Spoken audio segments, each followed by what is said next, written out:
মানে আমি সহজে কিন্তু হতাশ হইনি, আপনি জানেন। আমি আরো অনেক কিছু গোপন করেছি আপনার কাছে। অসুস্থ মানুষ, আমি মানসিক চাপে আছি, পারিবারিক, ব্যক্তিগত। তারপর এই 2 বছর যাবত আত্মগোপনে অনুভূতি লেস হয়ে গেছি। এখন দেখেন, তেল নাই, বিদ্যুৎ নাই, গ্যাস নাই, একটা দেশ আস্তে আস্তে কিন্তু একটা সাইলেন্ট। এই সনাতনীদের পক্ষে বলি, এরাও আমাদের কথা বোঝে না, ভুল বুঝে ফেলে, অনেক সময় ভুল বুঝে ফেলে। এটা কিন্তু আওয়ামী লীগের চরিত্র আছে, শত্রুকে বন্ধু বানায়, বন্ধুকে শত্রু।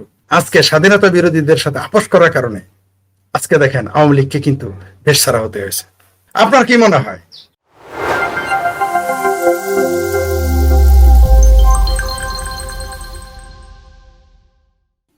আরো কিছু দেখতে হবে, আরো অনেক কিছু দেখতে হবে। অনেক কিছু মানে দেখার বাকি। মানে আমার এখন, মানে আমি না আসলে হতাশ। মানে আমি সহজে কিন্তু হতাশ হইনি, আপনি জানেন। আজকে আমি লাইভ টাইপে কম করি, আপনি জানেন যে আমি ব্যক্তিগতভাবে একটু মানসিক চাপে আছি। এটা আপনি জানেন, আর কেউ জানেন, এটা আপনি জানেন। মানে এই প্রথম বোধহয় আমি আসাদকে বলি নাই, তসলিম আফাকে বলি নাই, বারো যারা আমাদের কাছে, কাউকে আমি কিন্তু বলি নাই এখন। ইভেন আপনি জানেন আমি কাদের সাথে থাকি, তাদেরও আমি বলি নাই। ইভেন আমার পরিবারের সদস্য আপনার কাছে একটু, কারণ বেদনা। তো এই এই এই জন্য প্রকাশ করতে হলে মানে, তারপরও আপনাকে কিন্তু আমি অর্ধেক বলেছি। আপনি বারবার, আমি বুঝতে পারছি আপনি বারবার ইশারা দিয়ে বলেছেন, ফরিদ ভাই আপনি আমাকে বিশ্বাস করলে বলতে পারেন। মানে আপনি বুঝতে পারতেছিলেন যে আমি আরো অনেক কিছু গোপন করেছি আপনার কাছে। আপনি চেয়েছিলেন আমার বুক থেকে সেই ব্যথাটা বের হয়ে যাক, আমি জানি। কিন্তু এত কষ্টের পরেও জানেন, আজকে যখন এই খবরটা পেলাম, রে ভাই, একটা পরিবারের 4 জন মানুষ, সেটা যে হিন্দু বলে মারা গেছে তা না, এটা মুসলমানও যদি মারা যেত কি ব্যথা পেতাম, তাই না? মানুষের একটা পরিবারের 4 জন মানুষকে আমাদের 4 জন লোককেও যদি হত্যা করা হইতো এরকম ঘরের মধ্যে, কষ্ট পেতাম। মানুষ তো হিউম্যান বিং। আপনি 4 জন মানুষ কেন ভাই, 4টা কুকুর আমাদের সামনে মরলেও তো আমরা কষ্ট পাবো, পাবো না? 4টা পাখি মেরে মেরে ফেললে আমরা কষ্ট পাবো না? পাই। তো এইখানে কিন্তু দুঃখজনক কি জানেন, আমাদের এই জন্য আমি কিন্তু লাইভে এসেছি। আর আপনি জানেন যে আজকে আমি ব্যস্ত থাকার কথা ছিল, আমি টেনশনে ঘুম থেকে উঠতে পারিনি, আপনি জানেন তো। কারণ আপনার সাথে আমার রেকর্ড হওয়ার কথা ছিল সকালে, এবং এখন আমার ফিরে আসা, এই যে এখন আমার ফিরে আসতে হইতো।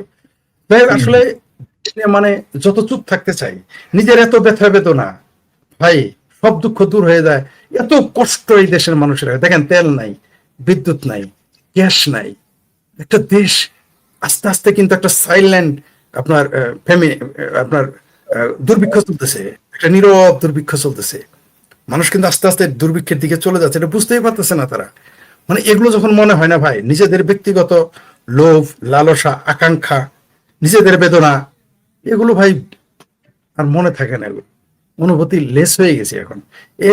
এই দেশের একটা, এই দেশের বুদ্ধিজীবীরা কিভাবে ঘুমাই, যে আপনি এই যে এখন 1 ঘন্টা একটা রেকর্ড করতেছেন, 1 ঘন্টা কাজ করলে আপনি মিনিমাম 50, 40, 50, 60 ইউরো বা বেশি আপনি পেতেন।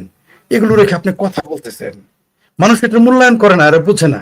আমি 1 ঘন্টা কথা না বলে রেস্ট নিতে পারি, অসুস্থ মানুষ, আমি মানসিক চাপে আছি, পারিবারিক, ব্যক্তিগত।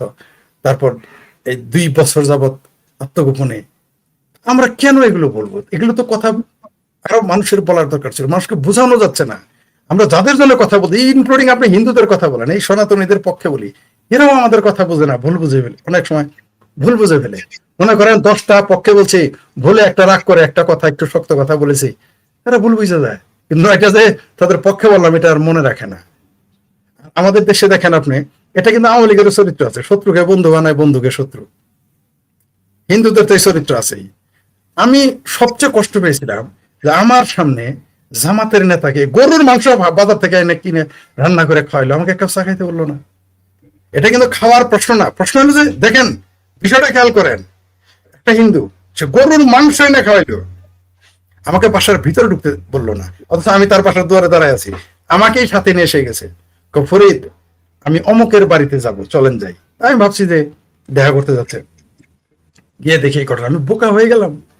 আমি ভাবছি আমার প্রথম বললাম আমার দেখে নাই, বলে আমার মুখটা দেখাই, নইলে আবার পরে বলবো তোমার দেখি নাই। এরা তো খুব চালাক হয়ে থাকে, কৌশলী হয়ে থাকে। দুর্বল লোকগুলো কিন্তু সবসময় ল্যাম এক্সকিউজ খোঁজে, একটা বাহানা খোঁজে। আমি ইচ্ছা করে দরজার ভিতরে মাথা দিয়েছিলাম। আমাদের তাকাইলো, দেখলো, কিছুই বললাম, ঢুকতে বলে নাই।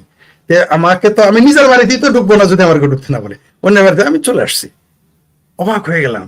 এরা সবসময় শোনেন, একটা জিনিস আমি দেখেছি, আপনার সাথে আমাদের যারা আদর্শের, তাদের সাথে ঝগড়া হইলো আমি বেশি কিছু করি না, আমি ঝগড়াটা আমি লম্বা করি না। কারণ কি জানেন, আপনার তো, আপনি আমার আদর্শের মানুষ, আমি আপনার সাথে ঝগড়া করে আরেকজনকে সুযোগ, আমি তার জন্য কিছু বলি নাই। কিন্তু আমি কখনোই দুশ্মনকে সুযোগ দিব না ভাই, এটা আমার ফিলোসফি। আমি কখনোই দুশ্মনকে সুযোগ দিব না, নেভার এবার। কারণ আমি জানি সেটা আমার আদর্শিক। আমি আমার পার্সোনাল দুশ্মনকে ক্ষমা করে দিতে পারি, ব্যক্তিগত শত্রুকে ক্ষমা করতে পারি, তাকে তাকে সুবিধাও দিতে পারি। সে না খেয়ে আছে, খাদ্য দিব, পোশাক নাই পোশাক দেব, এটা দিতে পারি। কারণ মানুষ হিসেবে তাকে এটা আমি দিব। এটা আমার দর্শন তাই বলে, কারণ আমি তো ভারতীয় দর্শন ফলো করি, এটা আমার দর্শন তা বলে। কিন্তু আমি কিন্তু আমার আদর্শগত দুশ্মন যে, তার সাথে আমি হিসাব করে পথ চলতে হবে। তা না হলে কিন্তু আমাকেই সে ধ্বংস করে দিবে। যেমন বাংলাদেশ আজকে স্বাধীনতা বিরোধীদের সাথে আপোষ করার কারণে আজকে দেখেন আওয়ামী লীগকে কিন্তু দেশ ছাড়া হতে হয়েছে। আজকে কিন্তু মুক্তিযুদ্ধের দেশে রাজাকারের পুত্র রাষ্ট্রপতি। ছাত্রলীগ নিষিদ্ধ, ছাত্রলীগ সিদ্ধ, আওয়ামী লীগ নিষিদ্ধ, জামাত প্রধান।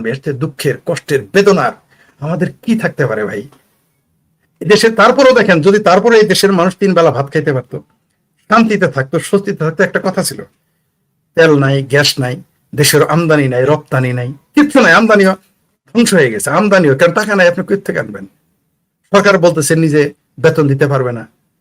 আর ওই যে বস্তা পচা মুখস্থ কথা, আগের সরকারের দোষ। অবশ্য আগের সরকার বলতে আবার অপেক্ষা করে, ইন্টারিম সরকার না, 2 বছর ইউনুস চালালে তার কোনো দোষ নাই, দোষ হলো আওয়ামী লীগের। মানে হামের 1 বছরের শিশু মারা গেছে হামের টিকার অভাবে, এর জন্য আওয়ামী লীগ দেয়। কিন্তু এরা কিন্তু 2 বছর যাওয়ার ক্ষমতা, মানে ভাতারে, মানে ভাষণের নাম নিতে পারে না।